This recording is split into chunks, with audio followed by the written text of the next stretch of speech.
Hari ini kita akan belajar kembali tentang kebenaran firman Tuhan. Banyak orang ketika terdesak bukan mencari Tuhan tapi mencari manusia. Ngakunya berdoa kepada Tuhan, ngakunya mencari Tuhan, padahal yang banyak yang dicari pendeta dan manusia. Orang lain minta pertolongan orang lain ketika terdesak. Harusnya kita belajar dari kebenaran firman Tuhan. Daud ketika terdesak, dia nggak cari pertolongan manusia, dia cari Tuhan dahulu. Esther, Mordekai juga mencari Tuhan ketika mereka terdesak. Yang harusnya kita cari itu Tuhan. Tuhan yang utama dan terutama. Tuhan yang menjadi prioritas utama dalam kehidupan kita. Bukan manusia, bukan pendeta, bukan siapapun juga. Kita harus menomorsatukan Tuhan lebih dari apapun juga dalam hidup kita ini. Kalau tidak, Tuhan bukan yang utama dan yang lain menjadi yang utama. Otomatis kita menjadi penyembah berhala. Nggak perlu ke gunung, nggak perlu ke lembah, nggak perlu ke bukit, nggak perlu ke kuil, nggak perlu di pohon yang rindang. Tapi kalau kita sudah menomorduakan Tuhan dalam kehidupan kita, bukan menomorsatukan Tuhan, otomatis kita sudah menjadi penyembah berhala. Tuhan harusnya menjadi prioritas utama. Kita ini terbiasa kalau terdesak mencari pertolongan manusia. Ketika terdesak kita mencari pertolongan orang lain. Kita udah terbiasa, daging kita bukan dilatih untuk mencari Tuhan, tapi mencari manusia. Harusnya ketika kita ini berjalan bertumbuh ke arah Yesus Kristus, ketika kita mengalami masalah persoalan atau apapun juga namanya, yang pertama dicari itu Tuhan, bukan pendeta, bukan manusia, bukan mamamu, bukan orang tuamu, bukan atau siapapun juga lah namanya yang masih manusia. Alkitab ngomong terkutuklah orang yang mengandalkan kekuatannya sendiri. Orang yang terkutuk mengandalkan kekuatan manusia. Harusnya yang dicari Tuhan. Kita akan lihat nih, apa yang Yosafat lakukan ketika dia terdesak. Ketika terdesak, harusnya kita datang cari Tuhan. Sungguh-sungguh hidup di dalam Tuhan. Koreksi hati, koreksi diri. Bangun keintiman dengan Tuhan. Bangun hubungan kita ini personal dengan Tuhan. Hubungan kita ini mesti beres dengan Tuhan. Kalau hubungan kita ini nggak beres dengan Tuhan, pikiran kita bukan kepada Tuhan tapi kepada yang lain. Ketika kita terdesak, kita terjepit, kita mengalami persoalan, kita mengalami himpitan, kita mengalami tekanan, yang dicari bukan Tuhan tapi manusia. Kalau kita cari manusia, kita nggak mengandalkan Tuhan. Harusnya Tuhan yang utama dan terutama. Kita nggak akan bisa menomorsatukan Tuhan kalau kita nggak terbiasa memiliki hubungan kedekatan dengan Tuhan. Kita terbiasa, semuanya tercukupin, semuanya berjalan baik-baik saja, semuanya ada yang menolong, akhirnya kita nggak pakai iman. Iman itu akan berfungsi, akan begitu bertumbuh ketika kita ini mengalami tekanan, banyak himpitan, banyak persoalan. Iman kita ini semakin diuji, semakin membuktikan bahwa kita ini kenal Tuhan yang kita layani siang dan malam. Terbukti bahwa kita memiliki Allah yang perkasa, yang sanggup buat mujizat. Allah yang kita layani terbukti dari semua perjalanan hidup kita bersama Dia. Dari goncangan, himpitan, tekanan, atau masalah apapun, kita mengalami breakthrough dan terobosan. Membuktikan bahwa Allah yang kita sembah, Allah yang selalu membawa kita mengalami terobosan. Banyak orang ketika terdesak, cari manusia. Bahkan ketika berdoa, bukan nyari Tuhan, yang dicari orang lain. Bahkan even hamba Tuhan pun, ketika dia memiliki kekurangan, dia berdoanya di depan mimbar. Semua jemaat ngerti, akhirnya yang nyumbang. Harusnya yang cari Tuhan dahulu. Saya tuh pernah mengalami masa-masa yang sulit, masa-masa yang berat. Hampir semua orang nggak tahu loh saya mengalami masa berat. Masih banyak orang pinjam uang sama saya. Keluarga saya nggak tahu, orang tua saya nggak tahu. Yang tahu saya ada istri. Kita nangis sama Tuhan. Kita jerit sama Tuhan. Kita cari Tuhan sungguh-sungguh. Orang berpikir kita masih dalam kondisi baik-baik, kondisi berkelimpahan. Tapi kita waktu itu dalam kondisi babak belur. Saya nggak pernah bilang sama siapapun. Saya hanya ngomong sama Tuhan. Karena saya ini hamba Tuhan. Yang gaji saya Tuhan. Saya nggak perlu minta sama orang. Apalagi ngemis, minta belas kasihan. Tidak mau saya. Saya tahu Tuhan yang saya layani siang dan malam mencukupi semua kebutuhan saya. Saya nangis sama Tuhan. Tuhan, sampai kapan ini terjadi? Tapi saya mau jalan terus sama Engkau. Istri saya sering tanya, kapan ini terjadi pemulihan? Sebentar lagi. Kapan terjadi pemulihan? Sebentar lagi. Kapan terjadi pemulihan? Sebentar lagi. Saya bilang, kamu nikah sama hamba Tuhan. Hamba Tuhan itu yang gaji Tuhan. Kapan saja Tuhan bisa turunkan gajinya. Dan kita bisa dipulihkan. Dan ternyata kita ngalami masa-masa itu membuat hati kita semakin nempel sama Tuhan, semakin kita berharap sama Tuhan, mata kita fokus sama Tuhan, ngajarin banyak hal. Tuhan ubah hati saya, Tuhan ubah hati istri saya. Kami semakin hari semakin mencintai dan mengasihi Tuhan. Dan terbukti sampai hari ini, Tuhan bikin breakthrough dan terobosan. Kita tidak pernah ngemis, kita pernah minta belas kasihan sama orang. Kita tidak pernah minta belas kasihan sama orang. Dan Tuhan kirim berkatnya dengan cara yang ajaib. Kita dikoneksi dengan orang-orang yang luar biasa. Tuhan berkati pekerjaan kita, usaha kita diberkati, dan Tuhan sanggup memelihara. Jerito sama Tuhan, nangis sama Tuhan, jangan nangis sama orang. Punya kebutuhan kok diomongin di mimbar, kamu minta sama jemaat, nggak ada malu-malunya. Apalagi nodong jemaat, minta ini minta itu, memalukan. Apalagi hamba Tuhan. Hamba Tuhan tidak hidup dari belas kasihan jemaat loh. Apalagi kebalas kasihan dari orang-orang kaya. Hamba Tuhan jangan pernah ngemis sama orang kaya. Engkau ini hamba Tuhan, yang gaji hidupmu Tuhan, yang nyukupin hidupmu Tuhan. Terbukti Allah yang saya layani dan sembah, ketika saya mengalami tekanan, himpitan, persoalan, Tuhan tetap tolong sampai hari ini. Kita ini adalah orang yang menjadi ambasadornya kerajaan Allah, jadi dutanya kerajaan Allah. Tuhan pasti cukupin. Memang Tuhan izinkan masa kekurangan, masa sulit, supaya kita ini bergantung sepenuhnya sama Tuhan, bukan bergantung sama manusia. Coba buka di 2 Tawarik pasal yang ke-20, mulai ayat yang pertama. Setelah itu Bani Moab dan Bani Amon datang berperang melawan Yosafat bersama-sama sepasukan orang Meunim.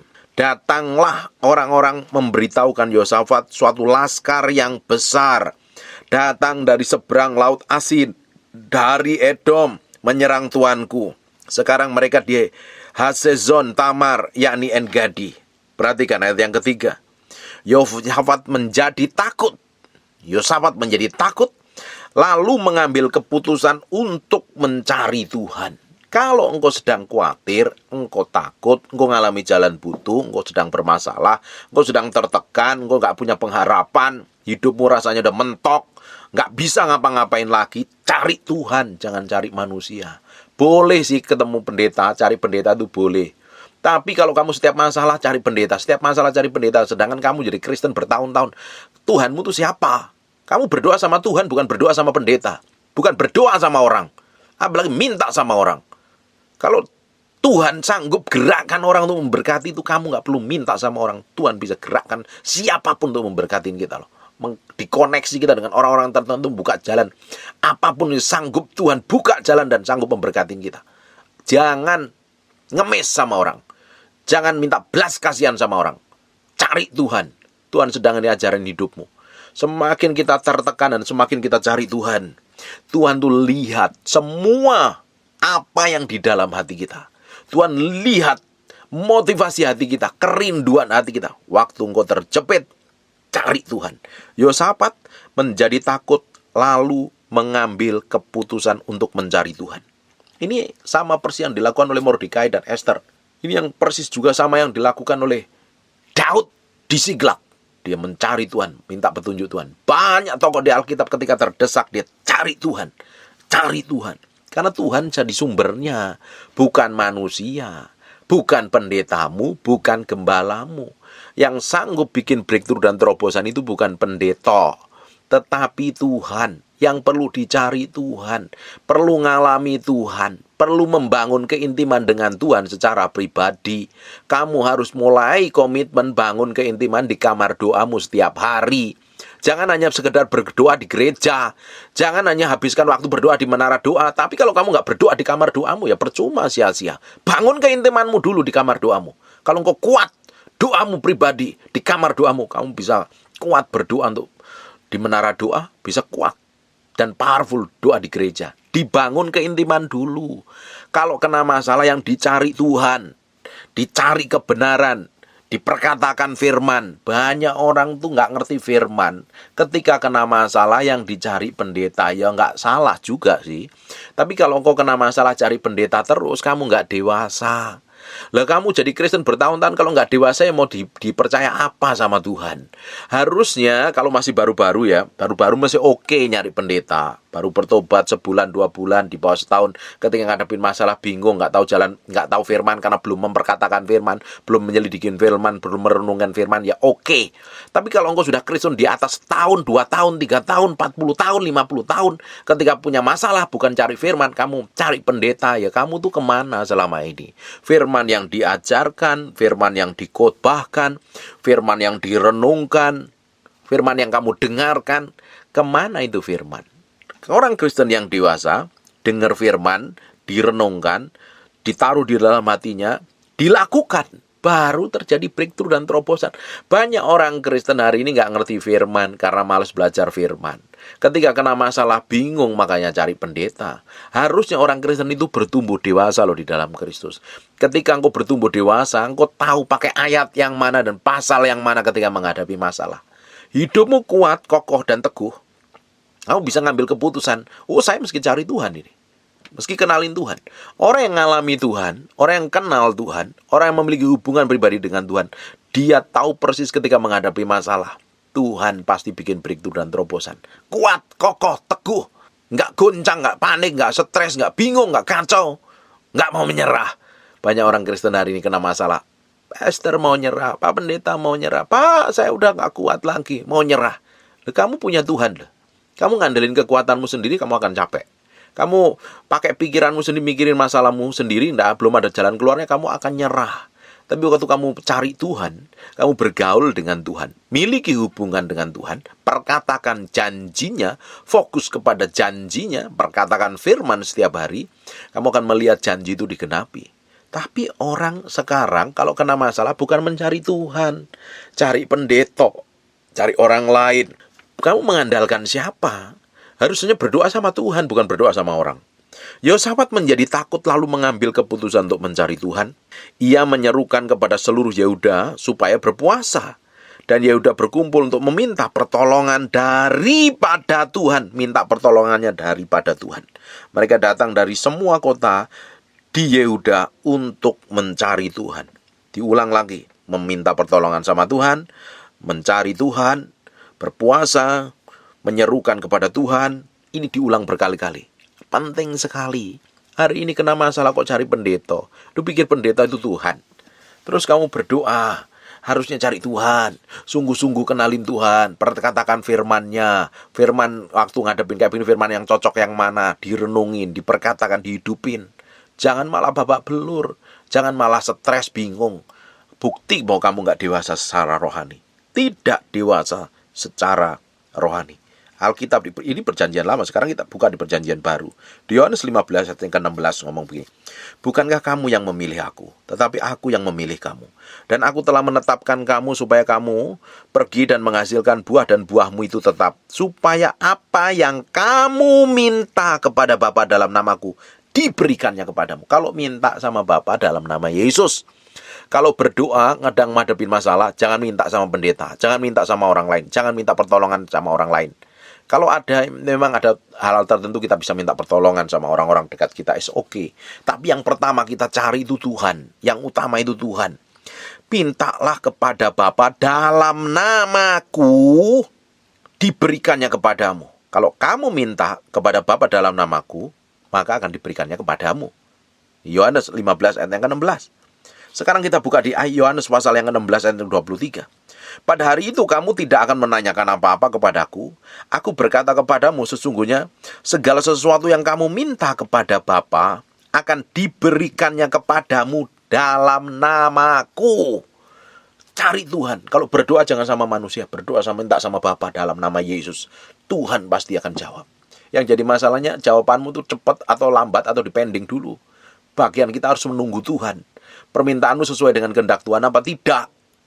Makanya kalau ada apa-apa sekarang, cari Tuhan. Minta sama Bapa dalam nama Yesus. Kamu akan nikmatin suatu yang ajaib yang Tuhan nyatakan dalam hidup. Di Yohanes 14 ayat yang ke-13. Dan apa juga yang kamu minta dalam namaku, mintanya dalam nama Yesus, aku akan melakukannya supaya Bapa dipermuliakan di dalam anak. Doanya sama Yesus. Minta sama Bapa. Yohanes 14 ayat 14. Jika kamu meminta sesuatu kepadaku dalam namaku, aku akan melakukan. Mintanya sama Yesus, maka dia akan melakukannya. Diulang lagi. Yohanes 15 ayat yang ke-16. Ini saya ulang-ulang nih. Ayat ini penting nih. Yohanes 16 ayat 24. Sampai sekarang kamu belum meminta sesuatu pun dalam namaku. Mintalah maka kamu akan menerimanya, supaya penuh sukacitamu. Minta sama Bapa. Barang siapa mencari, akan menemukan, mengetok akan dibukakan pintu. Cari ini, cari yang dicari Tuhan, bukan manusia. Hati kita hari ini nempelnya kemana? Ke Tuhan atau ke manusia? Harusnya hati kita semakin hari semakin nempel sama Tuhan. Bersyukur kalau Bapak Ibu sedang ngadepin masalah, persoalan, himpitan, tekanan, kekacauan atau apapun itu. Artinya engkau harus cari Tuhan sungguh-sungguh. Kadang ada hal yang buruk yang terjadi dalam kehidupan kita itu bagus. Itu diizinkan Tuhan kadang supaya kita ini bergantung sepenuhnya sama Tuhan. Yang kita cari Tuhan. Selama ini mungkin kalau berjalan baik-baik saja, nggak ada masalah, kita andalkan banyak hal yang sifatnya duniawi. Bisa orang di sekitar kita, orang tua kita, atau harta kita, atau siapapun juga. Kita bisa andalkan itu. Tetapi kita kalau benar-benar terjepit, nggak tahu jalan keluar apapun, sebenarnya Tuhan sedang mempersiapkan kamu untuk mengalami perjalanan bersama Roh Kudus. Dan ujungnya kamu akan menikmati pertolongan Tuhan. Tuhan itu tetap akan menolong kita. Ingat nggak? Bapa di dunia ini, kalau anaknya minta roti, nggak bakalan dikasih batu. Kalau anaknya minta ikan, nggak bakalan dikasih ular. Kalau minta daging pun nggak bakalan dikasih. Kalah jengking. Itu Bapak di dunia. Kita minta sama mama kita atau papa kita karena kita lapar, nggak bakalan mereka kasih batu. Ntar aku ngambil ke taman dulu. Lo ngapain mami ke taman? Saya mau ngerebus batu buat kamu. Nggak mungkin. Orang tua di dunia kita melakukan hal seperti itu. Orang dunia itu banyak kelemahannya orang tua kita di dunia ini. Dan dia tidak akan melakukan hal seperti itu kepada kita. Bayangkan, apalagi Bapa kita yang di surga. Kalau kita kepada Bapa, ya pasti Tuhan lihat nih kesungguhanmu, kerinduanmu, haus dan laparmu. Apalagi kita cinta Tuhan sungguh-sungguh. Wah, Tuhan pasti akan lakukan sesuatu yang ajaib. Surga akan bergerak buat kita. Kalau kita benar-benar mengasihi Tuhan, kita mencari Tuhan dengan sungguh, apapun yang kita mohon itu surga mendengar. Harusnya ketika kita mengalami persoalan, himpitan, masalah, tekanan, yang kita cari pertama Tuhan, kita berdoanya kepada Tuhan, jangan mencari manusia. Tapi kita ini sudah terbiasa, terlatih. Ketika kita ngadapin masalah, kita buka handphone, searching, di kontak, siapa yang bisa saya hubungin? Pendeta ini saya coba DM, saya kontak. Pendeta ini saya kenal, pendeta ini saya tanya solusi. Harusnya waktu kita ngadepin masalah, tekanan, persoalan, datang, masuk ke kamarmu, kunci kamarmu, matiin handphonemu, datang sujud di hadapan Tuhan, tanya Tuhan, sembah Dia, cari Dia dengan sungguh-sungguh, renungin firman-Nya, perkatakan firman-Nya, cari, berdoa, sembah Dia terus, sembah terus, tanya Tuhan, dengerin Tuhan. Harusnya yang kita lakukan seperti itu. Tapi ini manusia daging udah terbiasa, seperti punya refleks, ketika ngadepin masalah ini dan itu, langsung kita telepon nih. Siapa nih yang bisa saya telepon nih? Siapa ini yang bisa saya hubungi nih? Kira-kira saya minta advice apa ya? Kok minta nasihat, advice pada manusia? Harusnya minta advice pada Roh Kudus dahulu. Nanti minta peneguhannya kepada manusia, kepada hamba Tuhan. Yang pertama kita cari Tuhan dulu. Tuhan yang kita cari. Ini perlu dibangun hubungan seperti ini setiap hari. Hubungan membangun keintiman ini tidak langsung ujuk-ujuk, wah ntar langsung doain. Ini perlu dibangun. Kita nggak langsung bisa berdoa kok nyatanya. Kita perlu menaklukkan daging kita, pikiran kita yang mengembara kemana-mana, kita mesti taklukkan. Maka ini perlu latihan. Mencari Tuhan setiap hari. Menomorsatukan Tuhan itu bukan langsung bim salah bim bisa. Ini perlu proses setiap hari. Pikiran, kemauan, kehendak kita taklukkan pada pusat kehendak Tuhan. Kita jangan berdoa memanusia, apalagi berdoanya bisik-bisik, atau banyak orang nyebutnya iman bisik-bisik. Butuh ini ngomong di depan orang, akhirnya dapat belas kasihan. Kamu nggak beriman, kamu ngemis. Apalagi banyak pendeta yang ngemis di mimbar. Ini sangat memalukan lah, sangat memalukan. Kerajaan Allah nggak ngajarin seperti itu. Kalau kamu punya kebutuhan, jangan diomongin di mimbar. Datang kepada Tuhan. Tuhan akan cukupin. Hidupmu punya kesaksian. Banyak orang memanfaatkan orang-orang tertentu untuk kebutuhannya. Jangan pernah membangun hubungan sama jemaat, sama orang lain, sama siapapun juga atas keuntungan pribadimu. Ambil keuntungan dari semua hubungan yang kita bangun. Kita tuh belajar memiliki hubungan yang murni dengan orang lain. Akhirnya apa? Kita memiliki kasih, punya belas kasihan. Tapi kalau atas dasar kita membangun hubungan, nanti aku bisa dapat ini, aku bisa dapat itu. Orang lama-lama tahu loh. Lama-lama enak, hidupmu nggak jadi berkat, malah jadi batu sandungan. Kita harus memiliki mental kerajaan Allah. Bukan mental pengemis, bukan mental budak. Seperti bangsa Israel tuh. Sudah mau dibawa dari Mesir ke padang gurun untuk masukin tanah berjanji. Mentalnya mental budak. Mental budak itu perlu ditanggalkan, perlu disalibkan. Ngapain saya meski padang gurun seperti ini? Padahal nanti tujuannya bukan di padang gurun, tujuan akhirnya pada tanah perjanjian. Di padang gurun masih ngomel ngerutu, lebih baik aku ke Mesir saja. Padahal di Mesir jadi budak loh, jadi budak. Kerja keras, kerja mati-matian. Tapi di sana mikirnya apa? Makan enak, semuanya tersedia. Loh, untuk mencapai suatu visi ilahi atau tujuan ilahi itu harus lewat padang gurun. Padang gurun itu memurnikan kita. Tapi jangan fokus di padang gurunnya, fokus kepada tujuan Allahnya. Lah makanya Bapak Ibu, hidupmu dan hidup saya itu punya tujuan Allah. Kalau hari ini engkau sedang di padang gurun, jangan fokus di persoalan, di masalahnya, di kekurangan, di keributan, dan lain sebagainya. Fokus di janjinya Tuhan. Fokus di tujuan akhirnya bersama Tuhan. Kalau kita fokus di masalahnya, kamu akan nyerah, kamu akan capek, kamu akan lelah. Saya pernah kasih perumpamaan seperti ini. Perumpamaan ini saya pernah pakai khotbah beberapa bulan yang lalu kalau nggak salah. Dan istri saya orang Jakarta. Dan setiap tahun saya maunya pulang ketika Lebaran, karena suasananya itu beda. Kalau kita pulang ke Jawa waktu masa Lebaran, itu beda dengan hari-hari biasa. Nah, saya maunya pulang. Nah, tapi istri saya sering bilang segini, kok macet ngapain, capek lah, males lah. Karena dia nggak punya gairah ketika diajak ke Jawa, karena ngelihat capek, jalanan yang capek lah pokoknya, lelah, jauh. Saya suka nyetir, saya suka ke Jawa, nyetir sendiri. Macet, justru saya senang. Macet, saya tetap jalan terus. Karena tujuan akhir saya Malang. Saya nggak fokus di macetnya. Kata ketika Malang, saya ketemu emak saya ketemu keluarga saya bisa merasakan suasana di sana. Karena saya punya tujuan yang harus saya capai. Malang harus nyampe ke sana. Saya nggak fokus di tol Cipali, di Cikampek, di mana macet segala macam. Apalagi dulu sebelum ada tol, kita itu pernah terjebak macet lama, macet seharian. Tetap jalan terus pulang. Kalau orang nggak punya tujuan ke Malang, saya akan lelah, capek loh. Akhirnya saya lelah. Udahlah, mendingan kita ke Bandung saja lah yang lebih dekat. Mendingan kita ke Cirebon saja. Nggak usahlah jauh-jauh macet. Karena saya pun tujuan akhir Malang, saya harus capai. Istri saya, karena di Malang dia hanya ketemu mertuanya. Kalau saya ketemu orang tua saya lebih punya passion. Makanya saya pingin balik. Banyak juga orang setiap Lebaran dia harus balik sekalipun macet-macetan. Dia tetap mudik. Kenapa? Dia punya tujuan apa? Kampung halamannya. Dia mau pulang kampung halamannya. Dia nggak peduli dengan macet. Dia nggak peduli dengan capek. Dia nggak peduli dengan lelahnya. Dia nggak peduli. Tapi tujuan akhirnya mudik yang harus dikejarnya. Kita hari ini, dengerin baik-baik. Kita tujuan akhir itu hidup pemerintah bersama Yesus Kristus Tuhan. Memerintah bersama Raja di atas segala raja.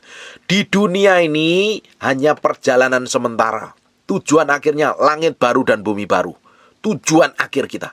Lah di bumi ini ada trial, ada ujian, ada proses, ada pencobaan, ada pemurnian. Jangan fokus di situ. Di sini banyak kekurangannya, ada sakit penyakit, ada kelemahan, ada kebutuhan dan lain sebagainya, ada persoalan dan masalah. Jangan fokus di situ. Jangan fokus di masalah. Fokusnya ke langit baru dan bumi baru. Fokusnya memerintah bersama Yesus Kristus Tuhan. Kita akan melihat kekekalan. Makanya Matius ngomong ini, cari dahulu kerajaan Allah, maka semuanya akan ditambahkan kepadamu. Karena kerajaan Allah itu yang kekal, yang ditambahkan itu orang dunia cari. Orang gak kenal Tuhan pun cari. Tapi kita salah. Prioritas yang kita cari pertambahannya bukan Tuhan. Loh, hari ini ketika kita ngadepin masalah, yang kita cari itu Tuhan dahulu. Yang memerintah di langit bumi, langit baru dan bumi baru. Yang memerintah dan berkuasa atas seluruh muka bumi ini. Yang harusnya kita cari Tuhan. Yang kita nomor satukan Tuhan dulu. Kalau kena masalah jangan berdoa sama manusia. Apalagi doanya bisik-bisik. Udah tahu lagi susah, kekurangan, doanya sambil bisik-bisik. Ya nanti kamu dapat belas kasihan dari orang. Kamu gak akan melihat bagaimana pertolongan ilahi turun atas hidupmu. Pak, itu kan juga pertolongan. Iya, tapi waktu kamu sedang kekurangan, terjepit, kena persoalan, ketika kamu cari Tuhan, dan Tuhan singkapkan sesuatu, hidupmu diubahkan, kamu memiliki pengalaman rohani, kamu akan naik level iman yang berbeda. Tuhan tuh punya maksud dari semua persoalan, semua kejadian yang kita alami. Cari Tuhan, jangan cari pendeta. Kejar Tuhan, jangan kejar pendeta. Kamu kejar pendeta, nggak ada gunanya. Kamu kejar Tuhan, kamu akan terima kekekalan. Hari ini kok senengnya sama pendeta, ngumpulin khotbahnya pendeta, is okay. Jangan jadi penggemar pendeta. Pendeta nggak punya penggemar. Kalian harus menjadi penggemarnya Yesus. Ngapain gemarin pendeta? Pendeta masih daging, punya kelemahan kok. Yang kita gemarin, yang kita jadi penggemarnya Yesus Kristus Tuhan yang jadi utama dan terutama dalam kehidupan kita. Amin. Dengerin khotbah pendeta, oke, bagus. Dengerin khotbah saya, bagus, lebih bagus lagi. Apalagi di-share, biar lebih banyak orang dengar khotbah saya. Itu jauh lebih bagus. Tapi kamu menggemarin pendeta, nggak ada gunanya. Pendeta masih manusia, punya kekurangan. Kalau kamu kena masalah, tiba-tiba kamu send message ke saya, DM ke saya, pasti saya jawab. Pasti saya jawab. Kamu telepon, pasti saya angkat. Tapi yang utama bukan itu. Kamu cari Tuhan. Makanya saya ngajarin. Makanya saya khotbah. Supaya kamu dewasa di dalam Kristus. Ketika kamu kena masalah, kena ngadapin pencobaan, kamu cari Tuhan, bukan cari pendeta. Loh, kamu kena masalah cari saya. Emang saya Tuhan bisa nyelesain masalahmu? Saya ini manusia biasa. Nggak jauh beda dengan kamu. Hanya perjalanan saya dengan Tuhan mungkin lebih panjang jaraknya. Komitmen saya dengan Tuhan mungkin lebih berbeda dengan kalian. Hanya membedakan perjalanan komitmen aja sama Tuhan. Semuanya sama. Bapak Ibu makan nasi, saya makan nasi. Bapak Ibu makan iga penyet, saya juga makan iga penyet. Makan pecel, minum, sama-sama minumnya masih sama-sama daging kok kita. Hanya harusnya yang menjadikan kita berbeda, kalau ada masalah, persoalan, kita cari Tuhan dahulu. Kita belajar dari semua kejadian masalah. Jangan berdoa sama manusia. Wong kena masalah kok cari pendeta. Apa pikir pendeta itu bisa menyelesaikan masalahmu gitu? Kamu tuh cari pendeta yang pingin perhatian, pingin didengar cerita hidupmu yang memilukan itu loh. Pingin didengar. Terus pendetanya sambil manduk kepalanya, ngangguk kepalanya. Oh, kamu berat ya. Ambil tepuk punggungmu. Ayo maju. Ayo Bu, maju Pak. Maju kok, maju Ci. Maju tak gentar. Padahal masalahmu masih tetap ada. Harusnya yang kamu cari Tuhan. Makanya banyak orang Kristen tuh nggak dewasa rohani. Kalau ada masalah yang dicari manusia. Berdoanya sama manusia, bukan berdoa sama Tuhan. Hari ini belajar segala sesuatu. Ketika ngadapin apapun juga namanya, yang kita cari pertama kali adalah Tuhan. Kita nomor satukan Tuhan lebih dari apapun juga. Kita pingin kenalin Tuhan lebih dari apapun juga. Kita mau dedikasikan hidup kita ini sepenuhnya untuk Tuhan. Amin. Kalau punya kebutuhan, serahin ke Tuhan. Saya itu punya kebutuhan banyak, iya. Tapi saya nggak pernah ngomong sama orang. Mungkin pendeta lain ngomong kebutuhannya sama orang, tapi saya beda. Saya cari Tuhan. Lu ngomong sama orang, ya itu urusanmu masing-masing, ya nggak masalah mau ngomong sama orang. Tapi saya lebih senang Tuhan yang mencukupi, Tuhan yang menggerakkan orang. Saya nggak mau ngemis sama orang. Tuhan bikin breakthrough dan terobosan atas hidup saya. Saya menikmatin perjalanan hidup saya sama Tuhan. Saya ngikut Tuhan bertahun-tahun, dari tahun 97 sampai hari ini. Tuhan proteksi, Tuhan jagain, Tuhan lindungi, Tuhan berikan more than enough, lebih dari cukup. Memang kadang sesekali di bawah padang gurun yang ruwet, yang membingungkan, yang nggak tahu jalan keluarnya. Tetapi ujungnya tetap dibawa ke padang rumput yang hijau. Tanah yang penuh dengan susu dan madunya, penuh dengan kelimpahan. Enjoy. Wong kita punya Tuhan yang powerful. Tuhan kita hobinya memberkati, mempromosi, membuka jalan, bikin breakthrough, meninggikan, mempromosi kita dengan caranya yang ajaib. Bukan bikin sengsara. Kalau kamu punya Tuhan yang kerjaannya bikin sengsara, berarti ada yang salah dengan hatimu. Jangan-jangan ada yang salah dengan Tuhanmu.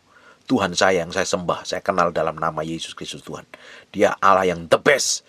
Dia membawa saya semakin hari, semakin kuat, kokoh, teguh, tambah mencintai Tuhan, tambah mengasihi Tuhan, tambah hidup benar di hadapan Tuhan. Tuhan saya selalu bikin breakthrough dan terobosan dari semua masalah yang saya hadapi.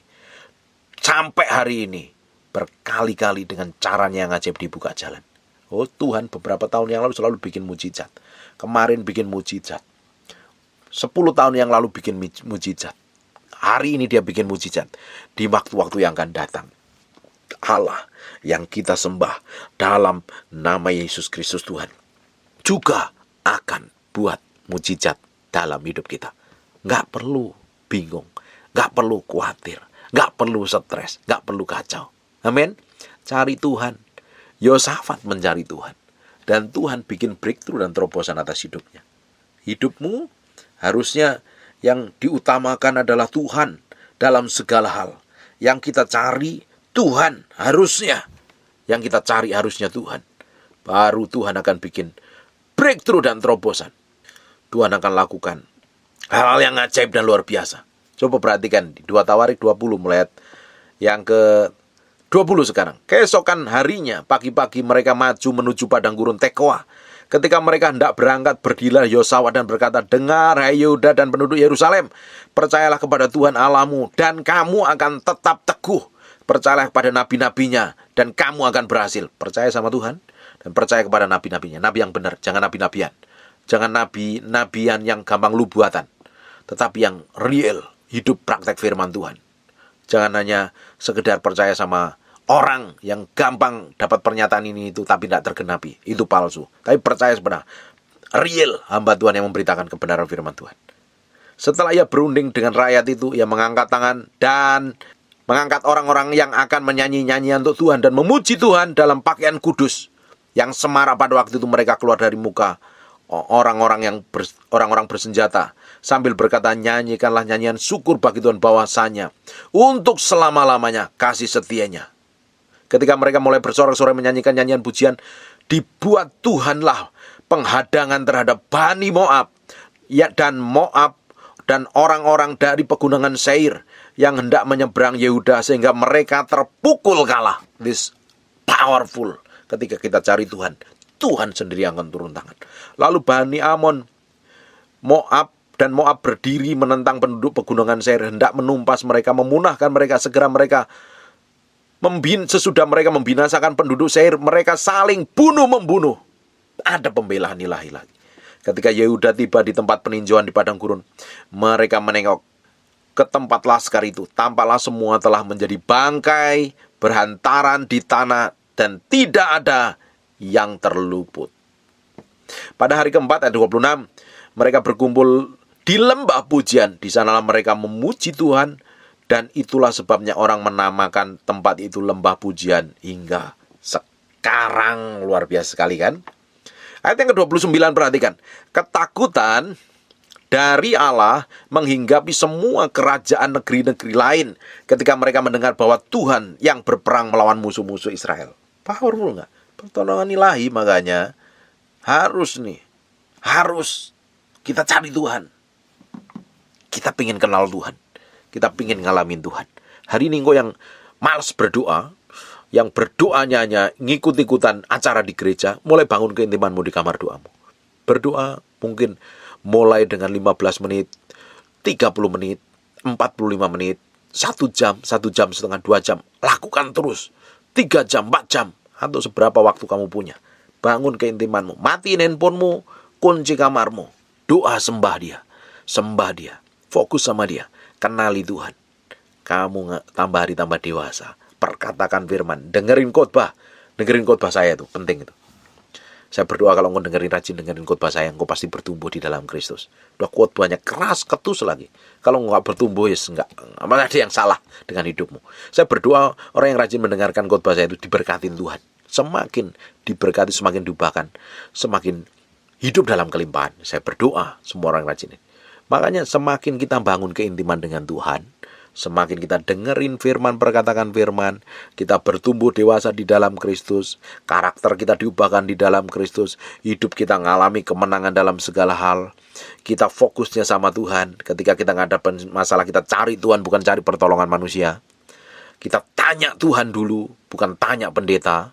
Penting dulu tanya Tuhan, nanti minta konfirmasi sama pendeta. Nih, jangan tanya pendeta dahulu baru kamu berdoa.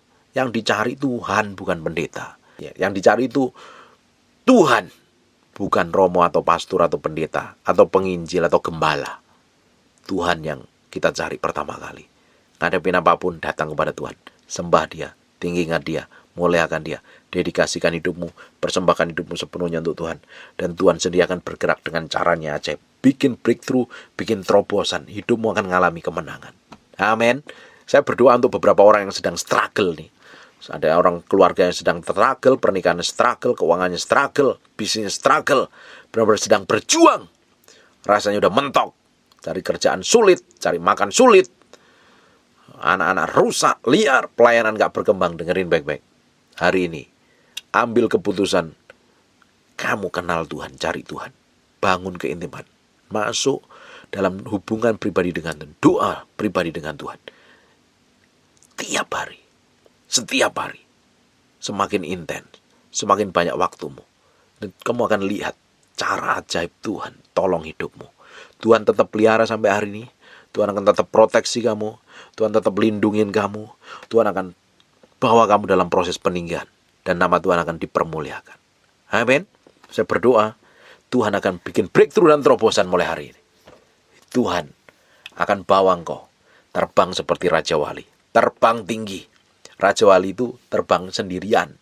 Semakin ada badai, semakin tinggi. Kalau burung gereja, burung emprit terbangnya rombongan. Nemploknya di kabel telepon. Hari ini, kalau kena masalah, jangan cari nemplok di kabel telepon. Atau nemplok di chat di grup WA. Cerita sana sini. Kalau kena masalah, terbang tinggi. Kepakan sayapmu terbang bersama Roh Kudus. Kamu ngelihat pertolongan ilahi secara ajaib dan ada peninggian dan promosi dari Tuhan. Amin. Jangan cari manusia. Jangan berdoa sama manusia. Berdoa sama Tuhan. Hari ini, ambil keputusan itu. Dia Allah yang akan bikin breakthrough dan terobosan atas hidupmu. Sekarang tutup matamu. Tutup Alkitabmu, kita berdoa. Bapak, terima kasih buat firman-Mu. Kamu berdoa untuk setiap orang yang mendengar firman ini. Diberkati Tuhan. Dibawa menjadi orang yang dewasa dalam Kristus, ngerti kebenaran. Hidup berkemenangan. Hidup semakin menghasilkan buah dan menjadi berkat bagi banyak orang. Setiap orang yang mendengar firman ini diberkati Tuhan. Hamba-Mu berdoa untuk kami materaikan firman yang kamu sampaikan dengan darah anak domba Allah. Terpahat dalam loh batin kami yang dalam firman jadi kehidupan. Kamu berdoa. Firman ini menjadi praktek hidup kami setiap hari. Terus setiap hari kami memiliki hubungan keintiman dengan Engkau. Terima kasih Tuhan. Kamu berdoa untuk orang-orang yang sakit dan mengalami kelemahan tubuh. Oleh pilur Yesus, oleh darah Yesus. Sakit penyakit apapun. Kamu berdoa. Be healed in Jesus' name. Sembuh dalam nama Yesus. Berdoa. Kasih karunia Tuhan. Melimpah-limpah. Mulai hari ini. Sampai selama-lamanya. Kami kembalikan pujian, hormat, syukur kami buat Yesus Kristus Tuhan. Dalam nama Yesus. Haleluya. Amin. And God bless you.